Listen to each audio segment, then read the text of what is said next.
Hello friends, welcome to my YouTube channel online learning website. दोस्तों, हम लोग आज बात करेंगे भारत के सांस्कृतिक केंद्र से संबंधित ऑब्जेक्टिव क्वेश्चंस। दोस्तों, पहला क्वेश्चन ये कह रहा है कि प्रख्यात सांस्कृतिक केंद्र भारत भवन स्थित है। सही आंसर होगा भोपाल में। भारतीय नाट्य संस्थान कहाँ स्थित है? नई दिल्ली में। नई दिल्ली में स्थित संग्रहालय है राष्ट्रीय संग्रहालय। संगीत नाटक अकादमी की स्थापना कब हुई थी? 1953 ईस्वी में। एशियाटिक सोसाइटी कहाँ स्थित है? कलकत्ता में। एशियाटिक सोसाइटी की स्थापना किस वर्ष हुई थी? 1784 में। और भारत महोत्सव की शुरुआत किस वर्ष हुई थी? 1982 में। राष्ट्रीय फिल्म एवं विकास निगम की स्थापना किस वर्ष हुई थी? 1980 में। संगीत नाटक अकादमी कहाँ स्थित है? नई दिल्ली में। भारत महोत्सव का सर्वप्रथम आयोजन किया गया था ब्रिटेन में। भारतीय पुरातत्व सर्वेक्षण संस्थान की स्थापना कब की गई थी? 1861 ईस्वी में। भारतीय पुरातत्व विज्ञान का जन्मदाता किसे कहा जाता है? अलेक्जेंडर कर्निम को। राष्ट्रीय शैक्षिक अनुसंधान और प्रशिक्षण परिषद की स्थापना कब की गई थी? 1961 ईस्वी में। एशियाटिक सोसाइटी की स्थापना किसने की थी? विलियम जोन्स ने। निम्न में से किसे विश्व कला संग्रहों का भंडार कहा जाता है? सालारजंग संग्रहालय। क्वेश्चन 27, जामिया मालिया इस्लामिया की स्थापना किसने की थी? डॉक्टर जाकिर हुसैन ने। शिक्षा में जामिया मालिया इस्लामिया की स्थापना किसने की थी? डॉक्टर जाकिर हुसैन ने। शिक्षा के सुधार हेतु ब्रिटिश सरकार ने सेंट्रल आयोग कब नियुक्त किया था? 1917 में। काठोरी कमीशन की स्थापना किस दौरान हुई थी? 1964 से 66 ईस्वी में। लॉर्ड मैकाले संबंधित है अंग्रेजी शिक्षा से और त्रिभाषा सूत्र की सिफारिश किस समिति ने की थी? काठोरी समिति। नेक्स्ट हम लोग बात करेंगे भारत की भाषाएं से संबंधित ऑब्जेक्टिव क्वेश्चंस के बारे में। भारत की भाषाएं, पहला क्वेश्चन कह रहा है कि संविधान की 8वीं अनुसूची में मूलतः कितनी भाषाएं शामिल थीं? सही आंसर होगा इसका 14। भारत के संविधान में कितनी भाषाएं स्वीकृत हैं? 22 यानी 22।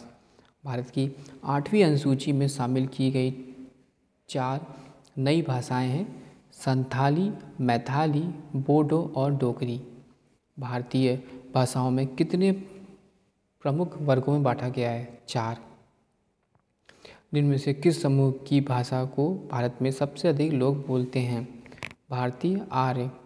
भारत में सबसे कम बोलने वाला भाषाई समूह है चीनी तिब्बती। ऑस्ट्रिक भाषा समूह की भाषाओं को बोलने वालों को क्या कहा जाता है? निषाद। चीनी तिब्बती भाषाओं समूह के भाषाओं को बोलने वालों को क्या कहा जाता है? किरात। द्रविड़ भाषाओं की सर्वाधिक बोली जाने वाली भाषा है तेलुगु। कौन सी भाषा ऑस्ट्रिक भाषा समूह में शामिल नहीं है?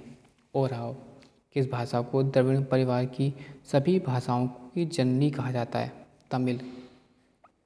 क्वेश्चन नंबर 12, किस भाषा को भारतीय आर्य भाषाओं की जननी, भारतीय आर्य संस्कृति का आधार, देव भाषा आदि नामों से जाना जाता है? संस्कृत। संस्कृत में से सर्वाधिक प्रभावित द्रविड़ भाषा है तेलुगु। संविधान, भारतीय संविधान के अनुसार यहाँ की राजभाषा है हिंदी। भाषा के संबंध में हिंदी शब्द का प्रयोग सर्वप्रथम किसने किया? अमीर खुसरो। भारतीय संविधान में हिंदी को कहा गया था राजभाषा। क्वेश्चन नंबर 17, राजभाषा आयोग के अध्यक्ष थे BG खेर। उर्दू किस भाषा का शब्द है? तुर्की। मुगल काल में किस भाषा को रेख्ता कहा गया? उर्दू। मुगल काल की राजकीय भाषा थी फारसी। निम्न में से किस राज्य में संस्कृत भाषा का द्वितीय राजभाषा का दर्जा प्रदान किया गया था? उत्तराखंड। दक्षिण भारत में हिंदी भाषा के क्षेत्र में किसने प्रचार प्रसार किया? C राजागोपालाचारी। हिंदी के पश्चात भारत की दूसरी सर्वाधिक बोली जाने वाली भाषा है बांग्ला।